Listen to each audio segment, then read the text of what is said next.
Hello good afternoon everybody. अब तक की क्लास में हमने मेथड्स को डिस्कस किया है। अब हमारा जो सेकेंड यूनिट के अंदर जो सेकेंड चैप्टर है that is diagnostic classification and assessment, जिसको हिंदी में बोला जाता है नैदानिक वर्गीकरण एवं मूल्यांकन, उसके बारे में बात करेंगे। देखिए वर्गीकरण होता क्या है। वर्गीकरण एक ऐसा प्रोसेस है, एक ऐसी प्रक्रिया है जिसमें असामान्य व्यवहार को हम लोग कैटेगराइज कर देते हैं, उसको कैटेगरीज के अंदर डिवाइड कर देते हैं और इस सारे के सारे प्रोसेस को हम डायग्नोसिस बोलते हैं, या फिर हिंदी में बताऊं तो इसको निदान बोला जाता है। ये किसके द्वारा किया जाता है? ये साइकेट्रिस्ट और क्लिनिकल साइकोलॉजिस्ट के द्वारा किया जाता है।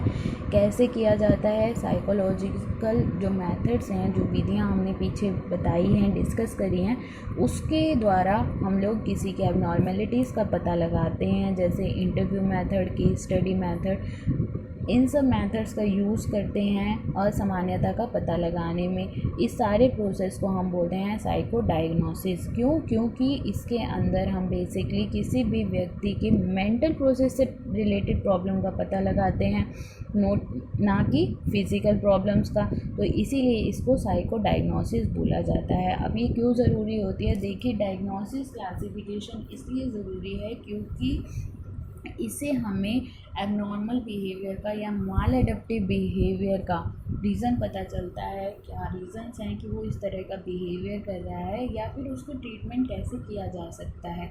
फाइन, इसके अलावा कुछ और पॉइंट्स हैं जिसकी वजह से इस सिस्टम की ज़रूरत होती है। नंबर 1, डायग्नोसिस प्रोवाइड्स एक कम्युनिकेशन शॉर्ट हैंड। यहाँ पे ये क्या कहना चाह रहा है? देखिए, मान लीजिए कि आपकी क्लास में कोई लड़की है, वो किसी से बात नहीं करती, ज़्यादा इंटरेक्शन नहीं करती, क्लास में चुप रहती है, रिस्पॉन्ड नहीं देती। आप अगर उससे बात करने की कोशिश कर रहे हैं, टीचर से भी बात नहीं करती, तो जब आपने आकर अपने टीचर से डिस्कस करी ये बात, तो आपके टीचर ने उसको समराइज़ करके एक वर्ड का नाम दे दिया, दैट इज़ डिप्रेशन। आपके टीचर को कैसे पता चला कि वो डिप्रेशन है? उस लड़की को, उसको ये प्रॉब्लम है। क्यों? क्योंकि उन्होंने जो उसके सिम्टम्स हैं उसको एक कैटेगरी के अंदर डिवाइड कर रखा था, और जैसे ही उन्होंने उन सिम्टम्स के बारे में पता चला तो उनको पता चल गया कि उसे डिप्रेशन की प्रॉब्लम है। नेक्स्ट है diagnosis tells something about treatment.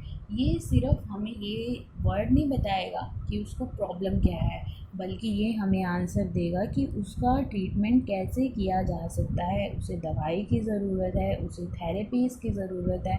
देखिए, अगर आपको याद हो तो मैंने आपको बताया था कि कुछ थेरेपीज़ भी हम लोग यूज़ करते हैं। ये साइकोलॉजी के स्टूडेंट्स को पता होना चाहिए कि कुछ लोग ऐसे होते हैं कि जिनसे आप बातचीत करके आप उनका ट्रीटमेंट कर सकते हैं, लेकिन कुछ व्यक्तियों को दवाई की भी ज़रूरत होती है, जैसे कि सिज़ोफ्रेनिक जो पेशेंट्स होते हैं। सिज़ोफ्रेनिक अगर मैं एक आम लैंग्वेज में बोलूँ तो इसको मानसिक रूप से मंद भी बोला जाता है। जो व्यक्ति होते हैं उसके अंदर ना हम लोग क्या कर सकते हैं कि हम उनको सिर्फ बातचीत करके ठीक नहीं कर सकते, बल्कि उनको कई बार हो सकता है कि आपको शॉक थेरेपी देने को पड़े, ठीक है, और या फिर मेडिसिन का यूज़ करना पड़े। तो ये जो डायग्नोसिस होती है ये हमें ये बताता है कि किसी भी एबनॉर्मल बिहेवियर का किस तरह से इलाज करना है।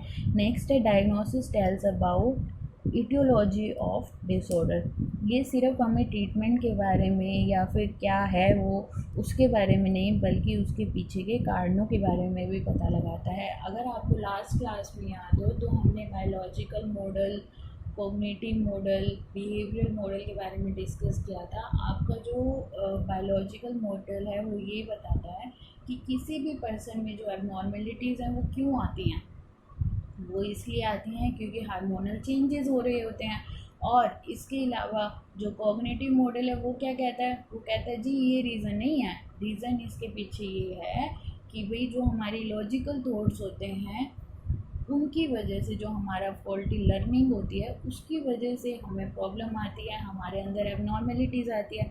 अब इसी के अपोजिट मैं साइकोडायनामिक मॉडल की बात करूं तो वो मॉडल ये बोलता है कि जो हमारी रिप्रेस फीलिंग होती है, जो हमारा अनकॉन्शियस माइंड होता है, जब हम अपनी बात को किसी के सामने कन्वे नहीं कर पाते, एक्सप्रेस नहीं कर पाते, तो उसकी वजह से हमें प्रॉब्लम को फेस करना पड़ता है। हमारे बिहेवियर के अंदर एबनॉर्मेलिटीज़ आती है। तो डिफरेंट डिफरेंट अप्रोचेज़ हैं, तो हम उन्हीं अप्रोचेज़ के ज़रिए ये पता लगाते हैं कि ये जो एबनॉर्मल बिहेवियर है ये कहाँ से डेवलप हो रहा है। तो ये हमें डायग्नोसिस से पता चलता है।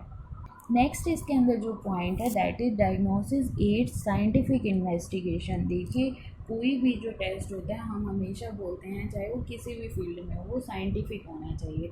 तो हमारा जो ये डायग्नोसिस होता है ये भी साइंटिफिक ही होता है, क्योंकि इसके अंदर रिसर्चेस बेस होती हैं। अगर आपको साइकोडायनामिक अप्रोच की मैं बात करूँ, तो वहाँ पे मैंने आपको ये मेरिट्स में भी बताया था कि जो उन्होंने ये अप्रोच दी थी वो किसके ऊपर बेस्ड थी। वो इस चीज़ के ऊपर बेस्ड थी कि उन्होंने अपने क्लिनिकल पेशेंट्स के ऊपर 50 साल काम किया था, तब जाकर उन्होंने ये अप्रोच डेवलप करी थी। तो स्टडीज़ के ऊपर बेस्ड थी। तो इसीलिए जो डायग्नोसिस होती है, ये जो डायग्नोसिस क्लासिफिकेशन है, ये हमें एक साइंटिफिक प्रूफ देता है। इन्वेस्टिगेशन जो हमारी स्टडीज़ देता है वो साइंटिफिक होते हैं, इसकी वजह से ये ज़रूरी है। नेक्स्ट जो पॉइंट है that is diagnosis allows third party to like payment. देखिए, जो मेंटल रिलेटेड प्रॉब्लम्स के पेशेंट्स होते हैं, जो क्लाइंट्स होते हैं, उनका मोस्टली जो खर्चा होता है वो थर्ड पार्टी भी उठा सकती है। ऐसा नहीं है, आपने देखा भी होगा कि कई हॉस्पिटल्स होते हैं जहाँ पे फ्री में ट्रीटमेंट होता है इन लोगों का।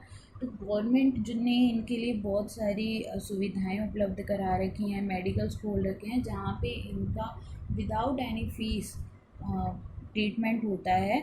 तो इसीलिए डायग्नोसिस जो क्लासिफिकेशन है वो ज़रूरी होता है। उससे हमें पता चल जाता है कि जो हमारा क्लाइंट है उसको मेंटल प्रॉब्लम है, और इस मेंटल प्रॉब्लम के लिए कई तरह की जो इंश्योरेंस होते हैं, जो थर्ड पार्टी होती है, वो अपना कंट्रीब्यूशन देने के लिए तैयार हो जाती है। फ़ाइन, तो ये कुछ इसकी नीड्स थी कि इसकी ज़रूरत क्यों होती है। फर्दर इन्होंने इस सिस्टम को, जो ये आपका डायग्नोस्टिक क्लासिफिकेशन सिस्टम है, इसको फर्दर 2 पार्ट्स में डिस्कस करा है। तो कल की क्लास में हम लोग वो रीड करेंगे।